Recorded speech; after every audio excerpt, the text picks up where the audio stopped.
الحمد لله رب العالمين. إن الحمد لله نحمده ونستعينه ونستغفره ونعوذ بالله من شرور أنفسنا ومن سيئات أعمالنا. من يهده الله فلا مضل له ومن يضلله فلا هادي له. أشهد أن لا إله إلا الله وحده لا شريك له وأشهد أن محمدا عبده ورسوله. يا أيها الذين آمنوا اتقوا الله حق تقاته ولا تموتن إلا وأنتم مسلمون. يا أيها الناس اتقوا ربكم الذي خلقكم من نفس واحدة وخلق منها زوجها وبث منهما رجالا كثيرا ونساء. واتقوا الله الذي تساءلون به والأرحام إن الله كان عليكم رقيبا.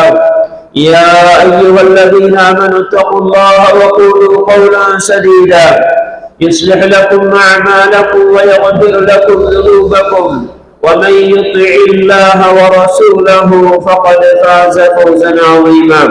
أما بعد فإن أصدق الحديث كتاب الله وخير الهدي هدي محمد صلى الله عليه وسلم وشر الأمور محدثاتها وكل محدثة بدعة وكل بدعة ضلالة وكل ضلالة في النار.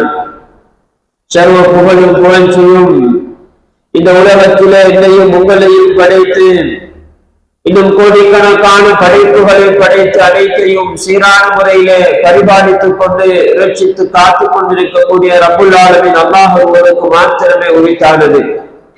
ஸலவாத்தும் ஸலாமும் நம் உயிரிலும் மேலான உத்தம நபி முஹம்மது ஸல்லல்லாஹு அலைஹி வஸல்லம் அவர்கள் மீதும் அன்னவர்களுடைய வாழ்க்கையை அச்சத்தாக பின்பற்றி வாழ்ந்த உத்தம சஹாபாக்கள், தாபிஊன்கள், தபோ தாபிஈன்கள் மறுமை வரைக்கும் இந்த தூய இஸ்லாத்தை பின்பற்றி வாழகின்ற வாழப்போகின்ற முஸ்லிமான மூமினான ஆண்கள் பெண்கள் அனைவர் பேரிலும் உண்டாவதாக. அல்லாஹு தஆலா கடமையாக்கியிருக்கக்கூடிய புனிதமான ஜும்ஆவுடைய கடமையை நிறைவேற்றுவதற்காக அல்லாஹ்வுடைய மஸ்ஜிதில் ஒன்று சேர்ந்திருக்கக்கூடிய நன்கு இஸ்லாமிய சகோதரர்களே, அல்லாஹ்வுடைய நல்லடியார்களே, அல்லாஹ்வுடைய தூதர் ஸல்லல்லாஹு அலைஹி வஸல்லம் அவர்கள் நமக்கு என்னென்ன விடயங்களை வழிகாட்டி இருக்கிறார்களோ, எழுதி இருக்கிறார்களோ அந்த விடயங்களை நம்முடைய வாழ்க்கையில் எந்த அளவு எடுத்து நடந்து கொண்டோம், என்னென்ன விடயங்களை நம்மை தடுத்து இருக்கிறார்களோ, விலக்கி இருக்கிறார்களோ அந்த அத்துணை அம்சங்களையும் விட்டு விலகி அல்லாஹ்வை பயந்து தக்வாவுடன் நம்முடைய வாழ்க்கையை அமைத்துக் கொள்வோமாக. அன்புக்குரிய சகோதரர்களே, அல்லாஹ்வுடைய நல்லடியார்களே, நாம் இருக்கின்ற இந்த நாட்கள் அசாதாரண நிலையில் காணப்படுகிறது. நம் அனைவருடைய சிந்தனையும் இன்றைய நாட்களில் ஏற்பட்டிருக்கின்ற இந்த காலநிலை மாற்றம் சம்பந்தமான விடயமாக நம்முடைய பேச்சுக்களும் என்று பலரும் இதிலேதான் சுற்றிக் கொண்டிருக்கிறது. அன்புக்குரியவர்களே, இந்த உலகம் என்பது ரப்புல் ஆலமீன் அல்லாஹ்வுக்கு உரித்தானது. இந்த உலகத்தினுடைய அனைத்து இயக்கங்களும், அனைத்து கட்டமைப்புகளும், அனைத்து திட்டமிடல்களும் ரப்புல் ஆலமீன் அல்லாஹ்வால் தான் நிறைவேற்றப்பட்டுக் கொண்டிருக்கிறது என்ற அந்த அடிப்படையை நாம் ஆரம்பமாக புரிந்து கொள்ள வேண்டும். யுதப்பிருள் அம்ர், எல்லா காரியங்களையும் திட்டமிட்டு நிர்வகித்துக் கொண்டிருக்கக்கூடியவன் ரப்புல் ஆலமீன் அல்லாஹ் தான். இந்த உலகத்திலே என்னதான் நடந்தாலும் அது அல்லாஹ்வுடைய திட்டமிடல் இல்லாமல், அல்லாஹ்வுடைய நாட்டம் இல்லாமல் இந்த உலகத்திலே எந்த ஒன்றுமே நடைபெற மாட்டார். وَمَا تَسْقُطُ مِنْ وَرَقَةٍ إِلَّا يَعْلَمُهَا وَلَا حَبَّةٍ فِي ظُلُمَاتِ الْأَرْضِ وَلَا رَطْبٍ وَلَا يَابِسٍ إِلَّا فِي كِتَابٍ مُبِينٍ. இந்த உலகத்திலே நடைபெறக்கூடிய எந்த காரியமாக இருந்தாலும் அல்லாஹ்வை அறியாமல், ஏழு மரத்திலே இருந்து ஒரு இலை கூட அல்லாஹ்வை அறியாமல் விழமாட்டாது என்ற செய்தியை அல்லாஹு தஆலா அல் குர்ஆனிலே திட்டத்தெளிவாக சொல்லுகிறார். அந்த அடிப்படையோடு இந்த உலகத்தினுடைய எல்லா காரியங்களும் அல்லாஹ்வுடைய திட்டமிடலில் தான் நடைபெறுகின்றன என்ற முதலாவது அடிப்படையில் நம்முடைய எண்ணத்துக்கு எடுத்துக் கொள்ள வேண்டும். அடுத்ததாக அன்புக்குரியவர்களே, அல்லாஹ் இந்த உலகத்திலே நமக்கு பல்வேறுபட்ட விடயங்களை படைத்து வைத்திருக்கிறான். அந்த விடயங்களில் அல்லாஹ் தஆலா இரண்டு பகுதிகளை வைத்திருக்கிறான். அதில் நமக்கு அருளையும் வைத்திருக்கிறான், நமக்கு சோதனையையும் அதிலே வைத்திருக்கிறான். அப்படி அல்லாஹ் தஆலா வைத்த விடயங்களில் ஒன்றுதான் நீர் என்ற அல்லாஹ்வுடைய மிகப்பெரும் அருளாக இருக்கிறது. அல்லாஹ் தஆலா இந்த நீரை மிகப்பெரும் அருளாக அல்லாஹ் அல் குர்ஆனிலே சொல்கிறான். வஜஅல்னா மினல் மாஇ குல்ல ஷைஇன் ஹய். உயிருள்ள அனைத்து பொருட்களையும் நாங்கள் இந்த நீரிலிருந்து நான் படைத்தோம் ஆக்கினோம் என்ற செய்தியை அங்கு சொல்லுகிறான். அதே போல் அல்லாஹ் அல் குர்ஆனில் பல இடங்களில் இந்த நீரை நாங்கள் உங்களுக்கு வானத்திலிருந்து பொழிய செய்கிறோம், அந்த நீரினூடாக நீங்கள் சுத்தமாகிக் கொள்கிறீர்கள், அந்த நீரினூடாக உங்களுக்கான வாழ்வாதாரத்தை பெற்றுக் கொள்கிறீர்கள், உங்களுடைய பயிர் பச்சைகள், உங்களுக்கு தேவையான இந்த பயிர் பச்சைகள் உட்பட எல்லாம் இந்த நீரினூடாகத்தான் நீங்கள் பெற்றுக் கொள்கிறீர்கள். இந்த நீரினூடாகத்தான் வறண்டு போது அந்த நிலங்களையும் நாங்கள் உயிர்ப்பிக்க செய்கிறோம் என்றெல்லாம் அந்த அல் குர்ஆனில் இந்த நீரின் அருளை நாங்கள் வானத்திலிருந்து இறக்கி வைக்கின்ற அந்த நீரினுடைய அந்த அருளினுடைய தன்மை அல்லாஹ் அப்படி பல இடங்களிலே நமக்கு சொல்லித் தருகிறார். சகோதரர்களே, அல்லாஹ்வுடைய நல்லடியார்களே, இந்த நீர் என்பது அல்லாஹ் தஆலா அருளாக வைத்திருக்கிறான். அதே போன்று மழை என்பதும் அல்லாஹ்வுடைய திட்டமிடலில் தான் அது நடைபெறுகிறது. இந்த இடத்தில் எங்கு எப்படி எவ்வளவு மழை பெய்ய வேண்டும் என்பது அல்லாஹ்வுடைய ஏற்பாடாகவும் திட்டமாகவும் இருந்து கொண்டிருக்கிறது. எந்த அளவுக்கு பெய்ய வேண்டும், எந்த அளவுக்கு நீரை இழக்க வேண்டும் என்பதெல்லாம் அதனை நாங்கள் தான் செய்கிறோம் என்பதை அல்லாஹ் தஆலா அல் குர்ஆனில் பல இடங்களிலே நமக்கு சொல்லுகிறான். அதே போன்று அல்லாஹ் தஆலா இந்த மலை மேகங்கள் எப்படி உருவாக்கப்படுகின்றன, நாங்கள் எப்படி அதற்காக காற்றுகளை அமைக்கிறோம், அந்த காற்றுகள் எல்லாம் இணைந்து எப்படி செயற்படுகிறது, அதற்கு அப்பால் எப்படி அது மலை மேகத்தை உருவாக்குகிறது என்ற அந்த பகுதிகளை எல்லாம் நம்முடைய ஏற்பாடுகள் திட்டமிடுகிறது என்ற அந்த செய்திகளை அல்லாஹ் அல் குர்ஆனில் அழகாக ஆங்காங்கே பல இடங்களிலே சொல்லுகிறார். எனவே அன்புக்குரிய சகோதரர்களே, அல்லாஹ்வுடைய நல்லடியார்களே, இந்த மலை என்பது அல்லாஹ்வுடைய ஏற்பாடு இருக்கின்ற மிகப்பெரும் அல்லாஹ்வுடைய வல்லமையை பறைசாற்றுகின்ற மிக முக்கியமான விடயமாக இருக்கிறது என்பதையும் நாம் இந்த சந்தர்ப்பத்தில் நினைவுக்கு எடுத்துக் கொள்ள வேண்டும். இதற்கு அப்பால் இடியாக இருக்கலாம், மின்னல்களாக இருக்கலாம், இவைகளை பற்றியெல்லாம் அல்லாஹ் அல் குர்ஆனிலே சொல்கிறான். இது அல்லாஹ்வுடைய புகழை கொண்டு துதிக்கின்றது என்ற செய்திகளை எல்லாம் அல்லாஹ் அல் குர்ஆனில் சொல்லுகிறான் என்றால் அல்லாஹ்வுடைய அருள்களை நாம் நினைவுக்கு கொள்ள வேண்டிய தருணங்களாக இந்த தருணங்கள் இருக்கின்றன என்பதை நாம் முதலாவது நம்முடைய நினைவுக்கு எடுத்துக் கொள்ள வேண்டும். அடுத்ததாக அன்புக்குரிய சகோதரர்களே, அல்லாஹ்வுடைய நல்லடியார்களே, அல்லாஹ் தஆலா இந்த அருளாக வைத்திருக்கின்ற இந்த செய்தியை அவன் நாடினால் நமக்கு சோதனையாக தண்டனையாக நம்மை பயமுறுத்தக்கூடிய விதமாக அல்லாஹ் தஆலா அந்த அச்சாத்துகளை மாற்றி விடுவார் என்பதையும் நாம் அல் குர்ஆனுடைய செய்திகளிலூடாக புரிந்து கொள்ளலாம். நபிகளார் ஸல்லல்லாஹு அலைஹி வஸல்லம் அவர்கள் பல சந்தர்ப்பங்களில் இதை நமக்கு உணர்த்தி இருக்கிறார்கள். வமா நுர்சிலு பில் ஆயாத்தி இல்லா தஹ்லீஃபா. அல்லாஹ் தஆலா ஆயாத்துகளை அத்தாட்சிகளை அனுப்புவதற்காக உங்களை பயமுறுத்துகிறார், நாங்கள் உங்களை பயமுறுத்துவதற்காக என்று அல்லாஹ் தஆலா சில இடங்களில் நமக்கு இந்த செய்தியை உணர்த்துகிறார். அன்புக்குரிய சகோதரர்களே, அல்லாஹ்வுடைய நல்லடியார்களே, நாம் இந்த உலகத்திலே நாம் என்னிலே கொண்டு வாழ வேண்டும். நம்முடைய உள்ளம் எப்படி அல்லாஹ்வுடன் தொடர்புபட்டு இருக்க வேண்டும். நாம் அல்லாஹ்வை மறந்து சிந்தனையை விட்டு, அல்லாஹ்வுடைய அந்த சிந்தனையை விட்டு, மறுமையினுடைய அந்த சிந்தனைகளை விட்டு தூரங்களில் போகின்ற பொழுது அல்லாஹ் தஆலா நமக்கு மரணத்தை பற்றி, நமக்கு அல்லாஹ்வை சந்திக்க இருக்கின்ற அந்த தருணங்களை பற்றி நினைவுபடுத்துவதற்காக என்று அல்லாஹ் தஆலா இப்படியாப்பட்ட அச்சாட்சிகளை காலநிலைகளில் மாற்றங்களை அல்லாஹ் தஆலா ஏற்படுத்துகிறார். நபிகளார் ஸல்லல்லாஹு அலைஹி வஸல்லம் அவர்கள் காலநிலை மாற்றங்கள் வருகின்ற பொழுது அவர்களுடைய முகங்கள் எல்லாம் மாறிவிடும், சுமந்து வருகின்ற செய்திகளை நாம் நபிகளாருடைய அந்த பாசறையிலே வளர்ந்த அந்த சஹாபாக்கள் சொன்ன செய்திகளை பார்க்கிறோம். அன்புக்குரிய சகோதரர்களே, காலநிலையில் மாற்றம் வருவது என்பது நாம் அந்த சந்தர்ப்பத்திலே நம்முடைய உள்ளம் சற்று நடுங்க வேண்டும் என்பதற்குரியவர்களே. அல்லாஹ் சாதாரண நிலையிலே மாற்றத்தை ஏற்படுத்தித்தான் சில சமூகங்களை அழித்திருக்கிறான், கண்டித்திருக்கிறான்.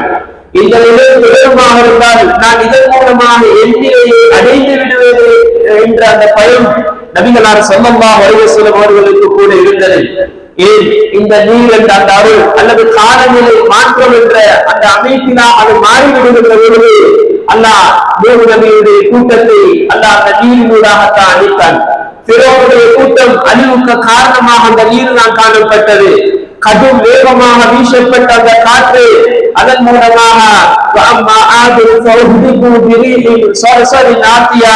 கடுமையாக வேகமாக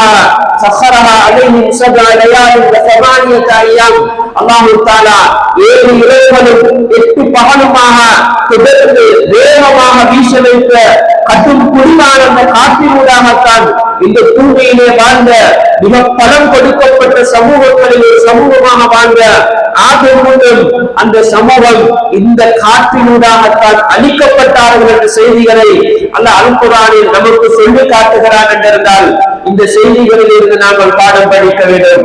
காலநிலை மாற்றங்கள் வருகின்ற பொழுது நமக்கு அல்லாஹ்வுடைய தண்டனைகளை பற்றி நினைவு வர வேண்டும், அல்லாஹ்வுடைய சோதனைகளை பற்றி நினைவு வர வேண்டும்.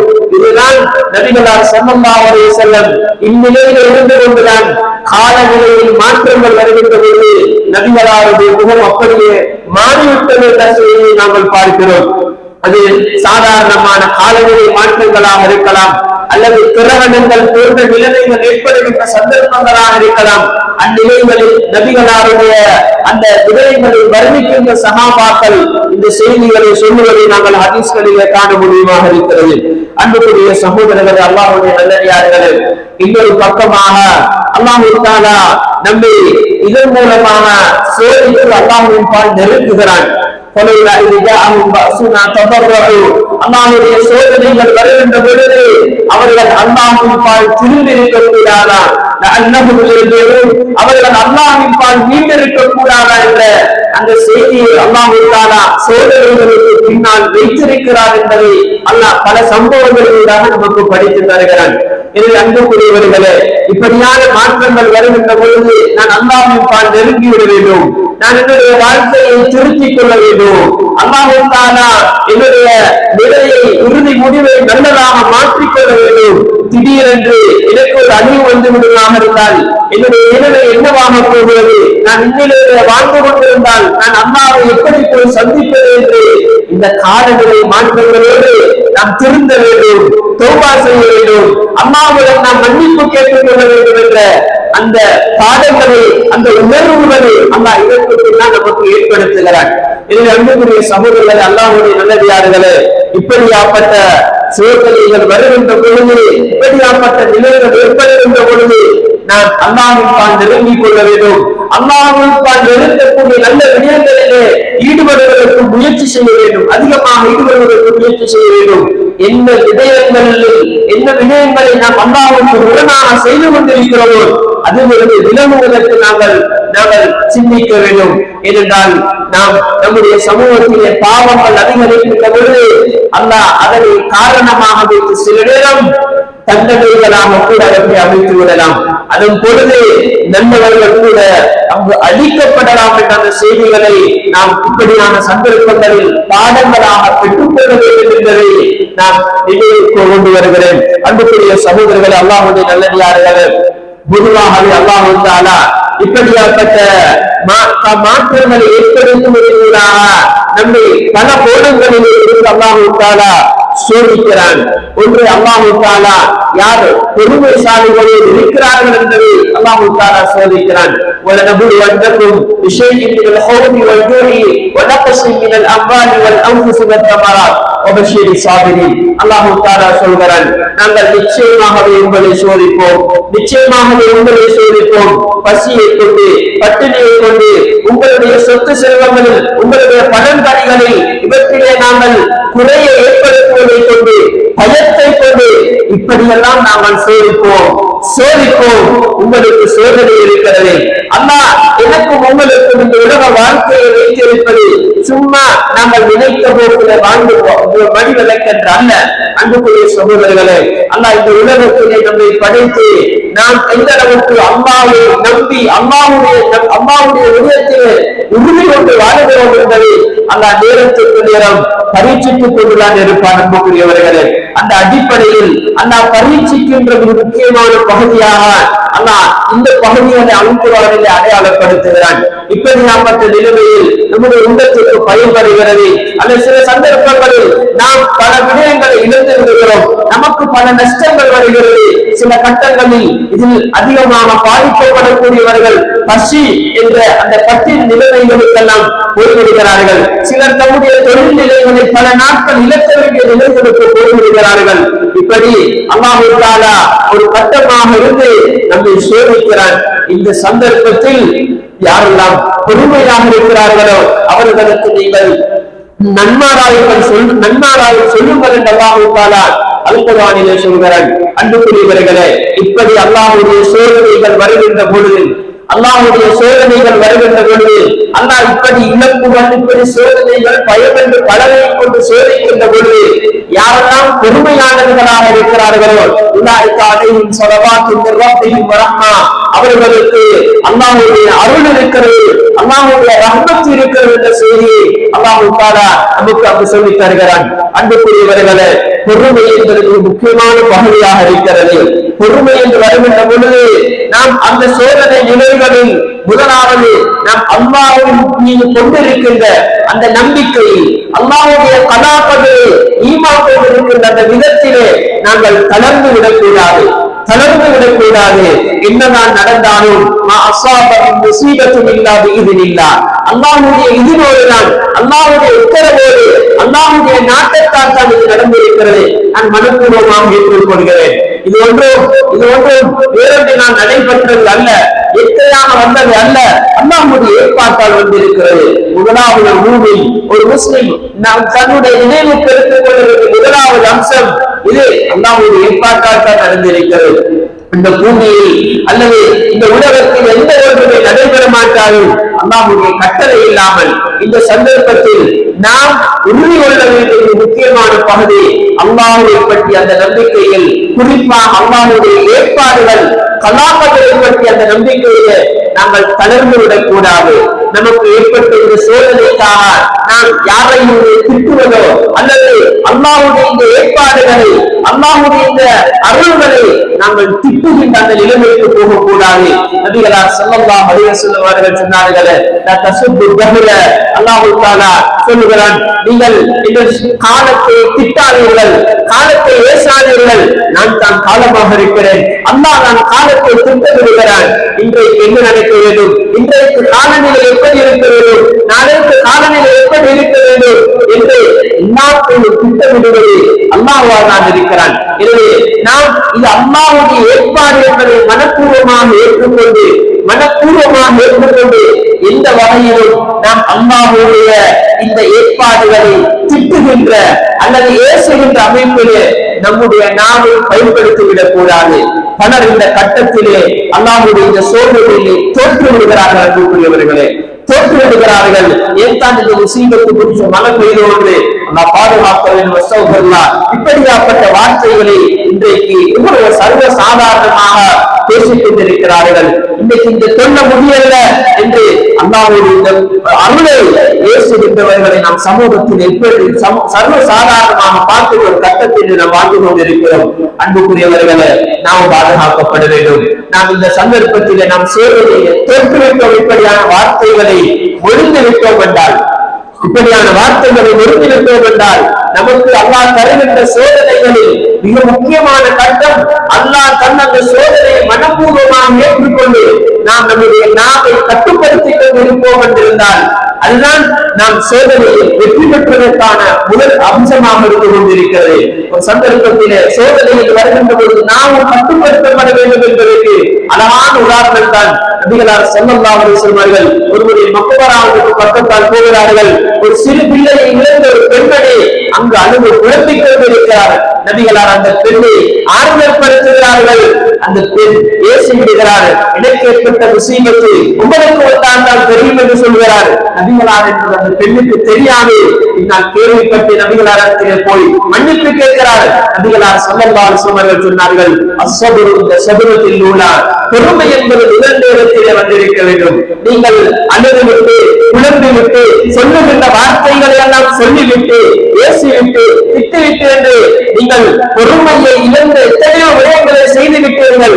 அப்படியே ஆறுதல் அடைந்த பொழுது நான் அல்லாஹ்வை பார்த்து பொருந்திக் கொண்டு நான் இருக்கிறேன் என்று அந்த நிலையில் சொல்லுவது பொறுமை அல்ல. அன்புக்குரியவர்களே, அந்த நிலைமையில் சொல்லுவது பொறுமை அல்ல. நமக்கு சோதனை வருகின்ற பொழுது அல்லாஹ்வுடைய ஏற்பாடுகள் நாங்கள் முழுமையாக மனப்பூர்வமாக ஏற்றுக்கொண்டு அல்லாஹ்வுக்கு பொருத்தமானதை சொல்ல வேண்டும். இதற்கு மறுபக்கத்தில் இன்னொரு உதாரணத்தை காணலாம். நபிகளாருடைய மகன் இப்ராஹிம் அவர்கள் மரணித்திருக்கிறார்கள். நபிகளாருடைய கண்களால் கண்ணீர் வடிகிறது. நபிகளாருடைய கண்களால் கண்ணீர் வடிகிறது. சஹாபாக்கள் கேட்கிறார்கள், நீங்களுமா? நீங்கள் தானே அனைவருக்கும் பொறுமையை சொல்கிறீர்கள். நபிகளார் ஸல்லல்லாஹு அலைஹி வஸல்லம் சொன்னார்கள், இன்னல் ஐன ததுமா வல் கல்பு யஹ்சன், கண் கண்ணீர் வடிக்கிறது, கண்ணீர் வடிக்கிறது, உள்ளம் கவலை நிலையிலே இருக்கிறது. ஆனால் நபிகளார் சொன்னார்கள், வலா நகூலு இல்லா மா யுர்தாஹு ரப்புனா, எங்களுடைய ரப்பு பொருந்திக் கொள்ளக்கூடிய ரப்புல் ஆலமீன் பொருந்திக் கொள்ளக்கூடிய வார்த்தையை தவிர வேற எந்த ஒன்றையும் சொல்ல மாட்டோம். அல்லாஹ் பொருந்துகின்ற வார்த்தையை தவிர வேற எந்த ஒன்றையுமே சொல்ல மாட்டோம் என்று நபிகளார் அந்த பொறுமையுடைய அந்த விடயத்தை நபிகளார் சஹாபாக்களுக்கு உணர்த்தினார்கள். அன்புக்குரிய சகோதரர்களே, அல்லாஹ்வுடைய நல்லடியார்களே, எனவே நமக்கு சோதனைகள் வருகின்ற பொழுது நாம் நம்முடைய நினைவுக்கு எடுத்துக் கொள்ள வேண்டிய முக்கியமான பகுதியாக நம்முடைய நாவை கட்டுப்படுத்த வேண்டும். நாவை கட்டுப்படுத்திக் கொள்ள வேண்டும். கண்டபடி அல்லாஹ்வுடைய ஏற்பாடுகளை ஏசக்கூடாது, திட்டக்கூடாது. நாம் மனப்பூர்வமாக ஏற்றுக்கொள்ள வேண்டும். எவ்வளவு பெரிய இழப்பாக இருந்தாலும் என்னுடைய ரப்பு தான் எனக்கு தந்தான், என்னுடைய ரப்பு தான் என்னிடமிருந்து எடுத்துக்கொண்டான் என்ற அந்த மனோநிலையில் தான் நாங்கள் இருக்க வேண்டும். அன்புக்குரிய சகோதரர்களே, சில நேரம் நமக்கு ஏற்படுகின்ற அந்த இழப்புகள் அல்லது விடயங்கள் சிறியதாக இருக்கலாம், பெரியதாக இருக்கலாம், அனைத்தையும் ஒரு இடத்தில் இருந்து கொண்டு என்னுடைய ரப்பு தான், என்னுடைய ரப்பு எடுத்தான், எல்லாம் அவனுக்கே உரித்தானது, எல்லாம் அவனுக்கே உரித்தானது என்ற அந்த அடிப்படையில் தான் நபிகளார் இழப்புகளின் போது நமக்கு கற்றுத்தந்த மிக முக்கியமான பகுதியாக இருந்து கொண்டிருக்கிறது. இதை அன்புக்குரிய சகோதரர்களே, அல்லாஹ்வுடைய நல்லடியார்களே, இப்படி நாம் இந்த விடயங்களை நம்முடைய நினைவுக்கு எடுத்துக் கொள்ள கடமைப்படுகிறோம். அதே போன்று அன்புக்குரிய சகோதரர்களே, அல்லாஹ்வுடைய நல்லடியார்களே, இப்படியாப்பட்ட காலநிலை மாற்றங்கள் வருகின்ற பொழுது நபிகளார் கையாண்ட பல விடயங்கள் இருக்கின்றன. அப்படியாப்பட்ட விடயங்கள் ஏற்படுகின்ற பொழுது நபிகளால் என்னென்ன செய்தார்கள்? நபிகளார் ஸல்லல்லாஹு அலைஹி வஸல்லம் இப்படியே மழை இல்லாத வறட்சி நிலையில் இருக்கின்ற பொழுது நபிகளார் அல்லாஹ்விடத்திலே அதற்காக துஆ கேட்டார்கள். அல்லாஹும்ம அக்ஸ்னா போன்ற துஆக்களை நாங்கள் பார்க்கிறோம். நபிகளார் அதற்காக தொழுகையை தொழுது ஸலாத்துல் இஸ்திஸ்கா தொழுது அல்லாஹ்விடத்திலே மழை வேண்டினார்கள். வருகிற பொழுது அல்லாஹ்விடத்திலே அது பயனுள்ள மழையாக இருக்க வேண்டும். அல்லாஹும்ம ஸய்யிபன் நாஃபிஆ நபிகளார் ஸல்லல்லாஹு அலைஹி வஸல்லம் அவர்கள் கேட்டார்கள். அதிகமாக பெய்கின்ற பொழுது நாம் நிறைய சமூக ஊடகங்களிலே அதிகமாக பகிரப்படுகின்ற நிறைய துஆக்கள் இருக்கின்றன. அல்லாஹும்ம ஹவாலைனா வலா அலைனா, அல்லாஹும்ம அலல் ஆகாபி வபிராதி வரக்கூடிய நீண்ட துஆக்கள். அல்லாஹ் இந்த மழை எங்களுக்கு சார்பானதாக இருக்க வேண்டும், எங்களுக்கு பாதிப்பானதாக அமைத்து விடாது. இது அதிகமாக மழை வருகின்ற பொழுது அது தேவையான அந்த இடங்களுக்கு மரங்கள் உழைக்கக்கூடிய இப்படியான இடங்களுக்கு இந்த மழையை திருப்பி விடுவாயாக என்ற அர்த்தத்தில் நபிகளார் ஸல்லல்லாஹு அலைஹி வஸல்லம் அவர்கள் அல்லாஹ்விடத்திலே பிரார்த்திக்கக்கூடியவர்களாக இருந்தார்கள். இப்படியான நிலைமைகள் நபிகளாருடைய காலத்திலும் காணப்பட்டன. நபிகளாருடைய காலத்திலே நபிகளார் ஸல்லல்லாஹு அலைஹி வஸல்லம் மிம்பரில் இருக்கிறார்கள். ஒரு சஹாபி வந்து சொல்கிறார், எல்லாம் வறண்டு இருக்கிறது, நாங்கள் இவ்வளவு வறட்சியில் இருக்கிறோம், அல்லாஹ்விடத்திலே துஆ கேளுங்கள் என்று சொன்னார்கள். நபிகளார் அப்படியே மிம்பரில் இருந்து துஆ கேட்டார்கள். அந்த சஹாபி நபிகளார் மிம்பரில் இருக்கின்ற பொழுது சொன்னார்கள், அப்படியே மழை ஆரம்பித்தது, கடும் மழையாக அப்படியே தொடர் மழையாக சென்று கொண்டிருக்கிறது. அடுத்த கிழமை நபிகளார் மிம்பரில் இருக்கின்ற பொழுது சஹாபி சொல்கிறார், அல்லாஹ்வுடைய தூதரே, மழை அதிகரித்து விட்டது, எங்களுடைய சொத்துக்கள் எல்லாம் அழிந்து போகின்றது, அல்லாஹ்விடத்திலே துஆ கேளுங்கள் என்று நபிகளார் மிம்பரில் இருக்கின்ற பொழுது சொன்னார்கள். நபிகளார் அந்த சந்தர்ப்பத்திலே துஆ கேட்டார்கள். அப்படியே மழை நின்றது என்ற அந்த செய்தியை நாங்கள் பார்க்கிறோம். இப்படி நபிகளார் ஸல்லல்லாஹு அலைஹி வஸல்லம் மழையோடு தொடர்படுத்தி ஓடிய பல துஆக்கள் இருக்கின்றன. அதிகமாக காற்று வீசுகின்ற நிலையிலே நாங்கள் இருக்கிறோம். அது கடுமையாக எச்சரிக்கப்பட்டிருக்கின்ற நிலைமையில் இருக்கிறோம். இது நமக்கு இந்த காற்று நல்லதாக அமைய வேண்டும். இந்த காற்றில் இருக்கக்கூடிய நனவு அது ஏன் அமைக்கப்பட்டிருக்கிறதோ அதில் இருக்கின்ற நனவுகளை நாங்கள் உங்களிடத்திலே கேட்கிறோம், உன்னிடத்திலே கேட்கிறோம்.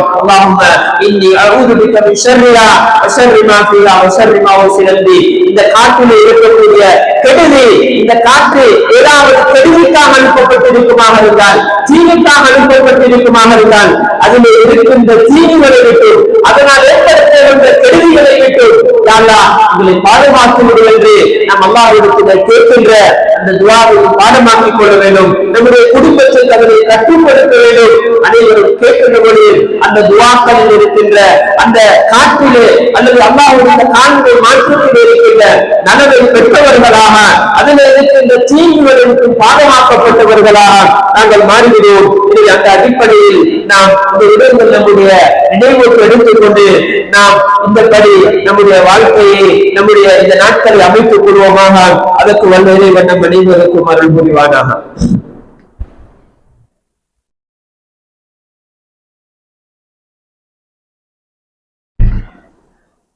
அல்ஹம்துலில்லாஹி ரப்பில் ஆலமீன் வஸ்ஸலாத்து வஸ்ஸலாமு அலா ரசூலில்லாஹ் வ அலா ஆலிஹி வ ஸஹ்பிஹி அஜ்மஈன். அன்புக்குரிய சகோதரர்களே, அல்லாஹ்வுடைய நல்லடியார்களே, இந்த சந்தர்ப்பத்திலே அல்லாஹ் தஆலா இப்படியான சூழ்நிலைகளில் நமக்கு இன்னும் பல விடயங்களை வைத்திருக்கிறார்.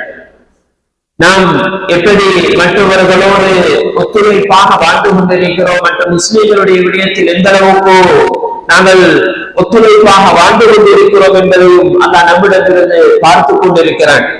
எனவே இப்படியான சூழ்நிலைகளில் யாரெல்லாம் நம்முடைய நாட்டிலே பாதிக்கப்பட்டிருக்கிறார்களோ அவர்களுக்கு என்னென்ன அமைப்பில நமக்கு உதவிகள் ஒத்தாசைகள் செய்ய முடியுமாக இருக்குமோ அப்படியான வழிகளில் நாம் அவர்களை கவனிக்க வேண்டும் என்ற அந்த விடயத்தையும் நாம் இந்த சந்தர்ப்பத்தில் நினைவுபடுத்திக் கொள்ள வேண்டும்.